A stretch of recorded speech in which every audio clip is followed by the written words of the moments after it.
মানত করা এটা ইসলামের দৃষ্টিতে কোনো ভালো জিনিস না, কিন্তু আমরা অনেকেই মানত করি। নবী করিম সাল্লাল্লাহু আলাইহি ওয়াসাল্লাম নিষেধ করেছেন তোমরা মানত করিও না, তবে ফুকাহায়ে কেরাম বলেছেন মানত করা এটা হারাম না, অনুত্তম কাজ, ভালো কাজ না। মানত কি? মানত হলো আল্লাহ আমার অমুক কাজটা হলে আমি তমুক কাজটা করব। আল্লাহকে একটা শর্তের মধ্যে ফেলে এরপরে যায় কোন একটা ভালো কাজ করা। আল্লাহ আমার ছেলে ভালো রেজাল্ট করলে বা আমার ভালো রেজাল্ট হলে আমি গরিবকে 100টা টাকা দেব।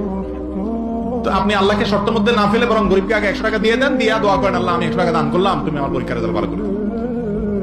তো এটা না করে আল্লাহর সাথে মান্নাতটা হলো আপনার, এটাকে বলা যায় পোস্টপেড সিস্টেম। মান্নাতটা হলো কি সিস্টেম ভাই? পোস্টপেড। মোবাইলে আছে না দুই রকম, পোস্টপেড আর একটা কি প্রিপেড। প্রিপেডটা কি? আগে টাকা দিয়ে দিবেন, এরপর আস্তে আস্তে খরচ করবেন। ব্যালেন্স আগে নিবেন, রিচার্জ করবেন, এরপর আস্তে আস্তে কি করবেন? খরচ করবেন। আর পোস্টপেড কোনটা? আগে খরচ করে নিলেন, এরপর কি করলেন? এরপরে আপনি পেমেন্ট করলেন। তো মান্নাতটা হলো পোস্টপেড, অর্থাৎ আল্লাহ আপনি আগে দেন, এরপর আমি কি করব? দিয়ে দিন। এই জন্য ইমানদারের উচিত হলো মানত না করে ডাইরেক্ট দান করা, ডাইরেক্ট ভালো কাজ করা এবং আল্লাহর কাছে দোয়া করা। তার জন্য ভালো হলে আল্লাহ তাআলা সেই জিনিসটা দান করবেন, ভালো না হলে আল্লাহ তাআলা দিবেন না, সবর করতে হবে।